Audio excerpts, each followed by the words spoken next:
And hello, everybody. Meteorologist Hutch Johnson joining you. I hope your Monday was a good one. What a productive one for outdoor activities as the temperatures were warm, not quite as warm in Fargo as I was expecting, in all honesty, but the changes are in the offing. The question is, who will see a chance of some snow? I'll have the latest coming up next on Hutch's Weather. First, my friends at Robert Gibb and Sons are a premier Bryant dealer, and they offer a ductless mini split system. What is that? Well, if you have a room that you can't quite get to that comfortable temperature and keep it there, a mini split system might be the solution for you.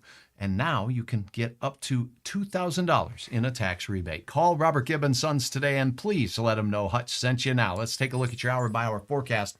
Newer models are in, and I promised we would go over that. If you do have a question about what's going on with this system, just give me a holler and I'll be happy to cover that at the end. Hi, Nathan. Good to have you on board. Thanks for watching all the time. You're a trooper, and I hope you're having a wonderful start to your work week. All right, let's take a look at the big picture as we head into our forecast period tonight. Snow is ripping and getting going in the mountains of Wyoming, Riverton, north towards Cody, and even out towards Sheridan, Wyoming. We have some shower of snow chances as we head into the morning hours. So as we get into morning, scattered showers of rain will start popping up. The best chance will be out to the west, though. This will be intermittent hit and miss sprinkles really in our area. So the change gets going late tonight and into tomorrow morning. This stuff will continue to just bring drizzle spits here and there as we go through the morning hours on your Tuesday. And then look what gets going in the Rocky Mountains of Wyoming and Montana. That blue color there, snow. There are winter storm warnings. We also have a winter storm watch in the Black Hills as this system works its way in that general direction. Notice the tilt of the precipitation band on this from Wyoming right up into north central Minnesota. That's going to stay the same. The question mark is, in all honesty, is it's the heaviest track rain and precipitation going this way? Is it going to go a little bit to the south? And that's still a little uncertain in the model runs from model run to model run. However, things are getting going out to the west. So as we go through your Tuesday, the snow develops out to the west. Most of the day quiet until quitting time. As you're getting ready to head home from work, we'll have a better chance or an increased chance of showers here in the eastern third of North Dakota. Hit and miss spits across Minnesota. Heavier rain, though, down near the Black Hills, and man, will we see some ridiculous snow out in places like Gillette, Douglas, Wyoming, Casper, Wyoming, north into the mountains south of Billings, Montana, as well as this system works its way through. Now, as we go into the evening hours tomorrow overnight, the air will be cold enough on a band from, say, near Gillette through parts of North Dakota, as north wind behind this system will pull in some cold air. But that cold air has to be thick enough to make sure that these precipitation particles in the cloud make their way down as snowflakes. And that's the question mark. I think there is a real good chance as we go through the nighttime hours, Tuesday night into Wednesday morning, at seeing a few spots with some snow mixing in. That said, this model says hit and miss snow showers will be possible, but rain will be the main event during the overnight hours in the eastern one half of North Dakota. And some of it could be heavy out in places like Otter Tail County, Minnesota. This model showing that we might even hear a rumble of thunder in these areas. Don't be surprised. I've seen it happen before. All right, let's take a look at this. Now, as we go through your Wednesday morning, this is where the snow chances will be best. On that diagonal, mainly on the northern branch of this precipitation band, but the models are showing that we could see some in eastern North Dakota Wednesday morning for some snow mixing in. Could accumulate on some grassy areas, and then it depends on how long it lasts. Mid-morning and into the midday? Well, that means a few spots might even have a few snowflakes that linger on your car's windshield or on grassy areas. Rain showers will continue across northwest and northern Minnesota, Ely towards International Falls and Rainy Lake, while we'll have snow mixing in through the midday hour. After that, it should be rain, and then the system starts to exit. But as it's exiting, it's pulling even colder air in our way. So late night, Wednesday night into your Halloween, a chance for a few flakes mixing in for some, but I think this system will be on its way out. I do believe that as it makes its way into Minnesota, we could see a band in northern Minnesota, much like we saw from, say, the Dickinson area up into the James River Valley. It's going to be very similar, pulling down cold air on the northern branches of this precipitation bands in and across Minnesota as we go through Halloween. Halloween's best chance of flakes will be to the east of Fargo, to the east of Detroit Lakes. You could see some in places like Brainerd, Motley, Staples, and Morris Benson as we go into the wee hours of the morning. But by trick-or-treating time, that's out of here.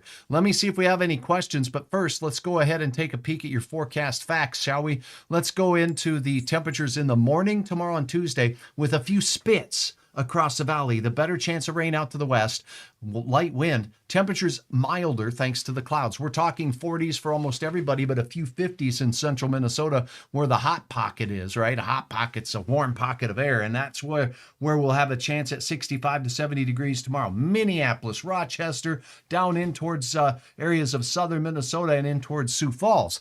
Here in the Red River Valley, 50s, and there is your rain that begins pushing in as we go through the afternoon. We could see a few showers here as well. Notice the temperatures significantly cooler in northeast Montana and the Black Hills, where Hutch has snowflakes beginning to fly frivolously on a less than toasty Tuesday. All right, now a look at how much precipitation we may see. This model may sneak a little bit more north. I do think we have a shot at some precipitation, a trace to 1/10 of an inch or so in northwest Minnesota. I'll keep you posted. This is the liquid equivalent to the moisture, whether it's rain or snow. When we melt it down, we should see a widespread area getting upwards of 1/10 of an inch to 4/10 of an inch. So most of us will see that 1/10 of an inch to 4/10 of an inch, but a few pockets will get even more than that. And I do think we'll have a chance under the heavier bands of showers, wherever they may set up here over Fargo, maybe a little bit farther north, of seeing 1/2 of an inch to 3/4 of an inch of total rainfall by the time we get to Thursday morning on your Halloween. All right, now let's take a look at your planning forecast. There is your Wednesday. A few flakes mixing in, temperatures falling in the afternoon from 46 degrees down to 27. Our western counties will be the coldest on the morning of Halloween. It'll be milder to the east where the clouds and the precipitation chances will persist. 46 degrees in Fargo. And there is a 100% chance of treats on your Halloween. Now, the temperatures at trick-or-treating time, by the way, keep this in your planner and put this in your bank. It's going to be in the 30s for most of our area for most of trick-or-treating. If you have a late night trick-or-treater, because of the clearing that will be going on, we could have a few places in northern and central North Dakota that dip down into the 20s already during trick-or-treating time. So a cold one out there.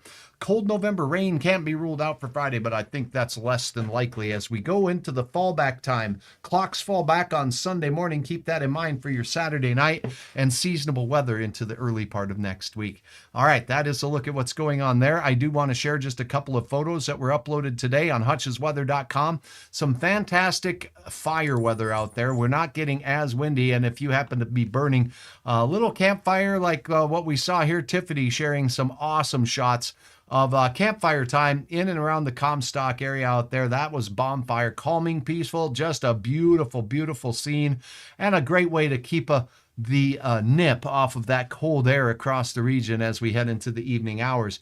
Let's see if we have a couple more fun ones to show you. Hey, in Glencoe down in southern Minnesota, look at that leaf pile. It's that time of year, isn't it? I did some leaf raking behind the old tractor this weekend, and it was kind of fun to do that. Hey, some northern lights were out there near Bemidji. Did you see these? Well, if you didn't, you're in luck. Heidi snapped them, and she says not only were these northern lights on the move and shimmering across the sky, the deer are on the move as well. You got to keep an eye out. I was driving around this weekend in northwest Minnesota at night, and there were certainly some deer out there basically crossing the road. So it's that time of year. All right, you can always get the latest on hutchesweather.com. Let me take a peek and see if we have any questions out here. I see a few emoji faces like, yes, it's going to be that kind of weather, but you know what? We've seen a lot more snow a lot earlier. This is going to be a nuisance, a few flakes, grassy areas picking up a little snow here and there. Will Fargo see a flake? I don't believe so. I believe the chance will be better in the valleys of the Cheyenne River Valley and the James River Valley and north into the Devil's Lake Basin. But I won't rule it out because we're still about that, well, a little more than 24 hours out on that. And we'll have to see how the money sets up, the temperatures set up for money on snow. All right. Well, hello from Thompson Marie. Good to have you on board. Miles says, looking forward to rain, and we certainly could use some rain out here. And I do think there was some significant progress made on the old beet harvest over the past week or two. Looked like it was wrapping up. I know they're trying to crank in some corn as well. Tom says, thank you for the update. And Tom, thank you. And you for watching. I really appreciate it. Brenda, Randy watching from Newfold, and Bonnie watching from Bemidji and sharing it. Thank you all so very, very much for sharing the word that Hutch is here covering the weather for you. Paula Stone says, no. That's the emoji face. Simon, good to see you on board once again. Northern Lights at all tonight? Yes, there is a chance. Again, there is some solar activity, so there is a chance. And in fact, I'm going to pull up the latest forecast here for the Northern Lights just to double check at what's going on right now as we speak, because you asked and I will deliver what I know. And basically our numbers right now are kind of quiet for the Northern Lights, but there is expectations that it could be getting up to, well, a little bit higher or marginal levels. Marginal at best. Right now I'm not seeing great numbers, and there's clouds. So there's my update. Clouds will be a problem, and the numbers are marginal at best for the Northern Lights. Are they possible? Yes. Best chance might be in our northern counties where the clouds will be a little less hectic. I hope that answers your question, Bonnie. Thank you for asking. It helps everybody out. You're not the only one thinking about it. Tracy, good to have you on from Lake Brunson. Was up in your neck of the woods this weekend and visiting some fun Halloween decorations out there. All right, that is it. That's the very latest on this. We do have a chance for a little bit of light accumulation. Right now, I'm not expecting heavy accumulation. Some of the models even yesterday were showing several inches of snow potential. There's going to be a lot of moisture with this system, but the temperature has to combine with that moisture to allow it to snow for quite a period of time. But you know what? It is an interesting thing, and I always asked this question when I was learning about meteorology. How can it snow when our temperature is 33 or 34? That's above freezing, right? Well, you see, the snowflakes fall from the clouds, and they'll stay snowflakes if they're falling through a cold layer of air. But if the layer of air between the cloud and the ground is warmer than it is on the ground. We might be 33 here, but sometimes it gets a little warmer above us.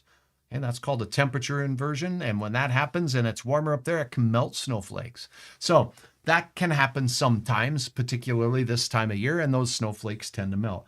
Thanks for watching. I'm meteorologist Hutch Johnson. I'd sure appreciate you logging into hutchesweather.com. Peruse the pictures, upload your very own. Let me know what you think, and stay tuned for updates throughout your Tuesday of transition right here on Hutch's Weather. Thanks so very, very much.